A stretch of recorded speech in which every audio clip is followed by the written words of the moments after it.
Many of you listening to me know what it's like to lose everything.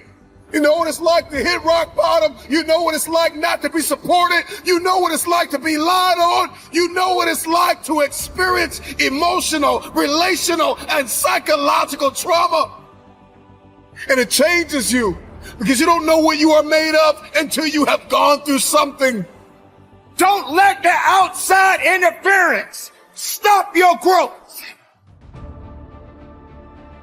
Where you put your energy, where you put your attention, where you put your focus is going to determine what you see. And that is the most fascinating and the most important thing you have to understand about the way that your mind works.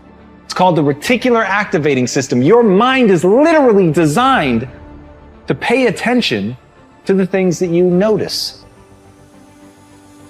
Rectify in yourself. Believe in yourself. Keep that faith in yourself.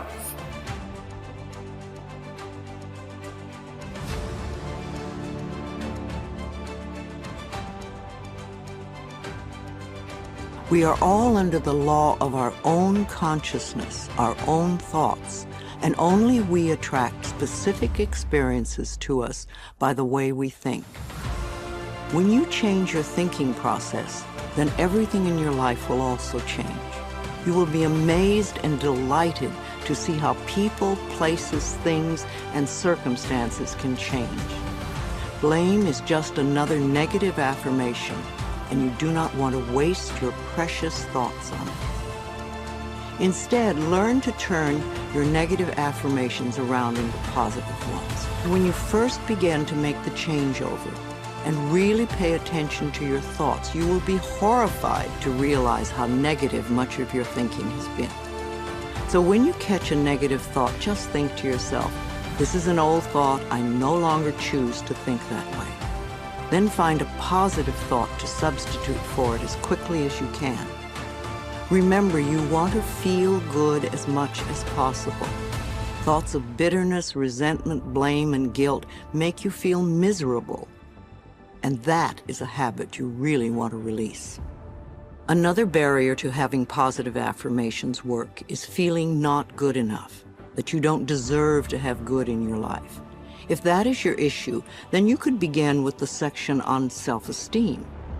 You could see how many of the self-esteem affirmations you can memorize and then repeat them often. It will help change that worthless feeling atmosphere you might be carrying around to one of self-esteem and self-worth. Then watch your positive affirmations materialize. Affirmations are solutions that will replace whatever problem you might have. Whenever you have a problem, repeat over and over, all is well, everything is working out for my highest good, out of this situation only good will come, and I am safe. This simple affirmation will work miracles in your life. I would also like to suggest that you do not share your affirmations with others who may poo-poo these ideas.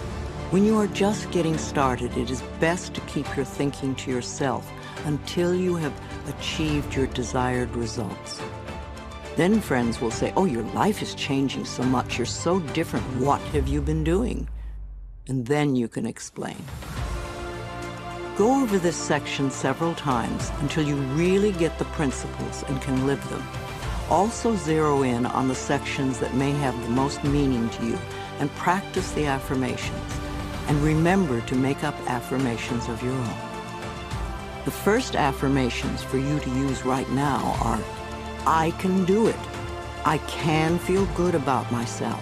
I can make positive changes in my life.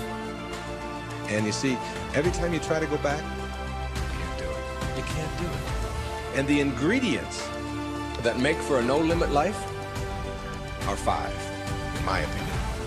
The first is quality rather than appearances. You begin to change your thinking from appearances and how things look and how other people view me, okay? Because every time you find yourself upset in life about anything that anyone else has said, what you're really saying is what you think of me. is more important than what I think of me. All right? So you change from appearances to what I call quality thinking. Quality. What is the quality of my life? Rather than how does it appear to others? Now, do you tell yourself that because my friends don't like me, that means there's something wrong with me? No, that's what you have to learn. That another person's opinion is just that. It's their opinion, and that's all it is. Every time you are upset, or your children are upset, because of what somebody else says about them, including their peers, what you are really saying in that moment, and this is really important, what you're saying is, what you think of me is more important than what I think of myself. And you must never give anybody that kind of power and control over you, because they will always have it. The funny part about approval, for those of you who really want it, now I'm here to tell you that I like approval. I enjoy it. I find it one of the most exciting things in the world. I like it when people read my books. I love it when people applaud. I like it when people tell me nice things and all. I like approval. I'm the first one to admit it. What I don't do is I don't need approval.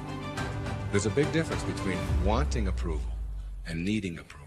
When you need approval, it means you become immobilized when you don't get it from making other people's opinions more important. Now, for those of you who say, yeah, but I want approval and I need it, and if I don't get it, and so on, then understand this. The people who get the most approval in life are the ones who care the least about it.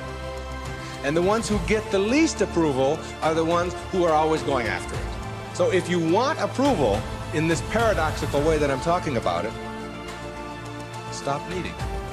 Stop concerning yourself. Ask yourself, who gets the most approval in life?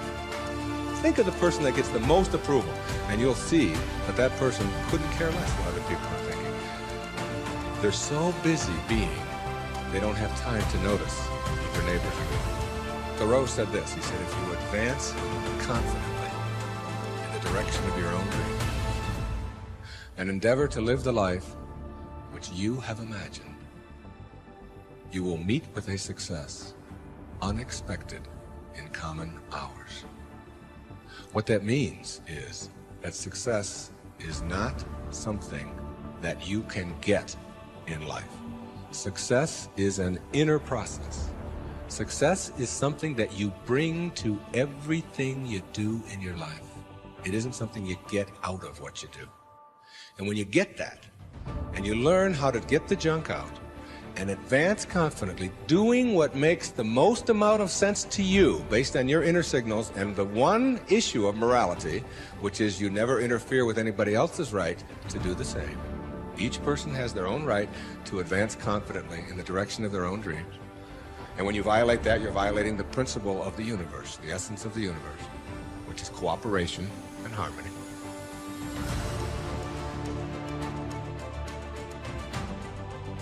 When things get crazy, make sure that you don't get crazy too. Keep your emotions in check. Stay calm. There's going to be things that go on that are out of your control.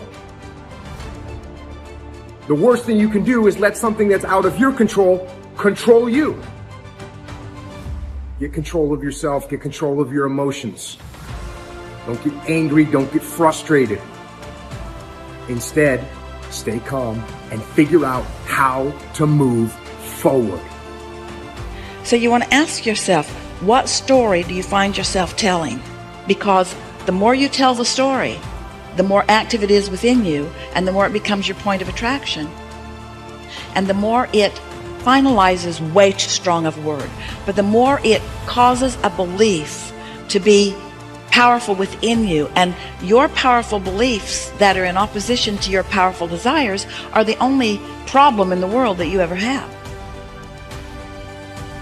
Your subconscious mind is extraordinarily powerful, and its job is to keep you consistent on the outside with your commands on the inside. Burdens are what age us. They drag down our spirits. We can change the world.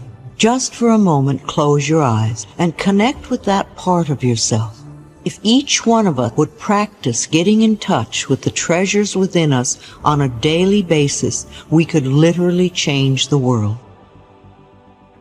And as Joseph Campbell said, life is a wonderful, wonderful opera, except that it hurts. So the question is, do you see it as the beautiful opera? Or do you just pay attention to the pain? You get what you focus on. If you focus on the things that are bad, they will become real. They will become exaggerated. They will begin to monopolize your thoughts. You'll see them everywhere. And at the end of the day, you're going to get what you focus on. They're both true.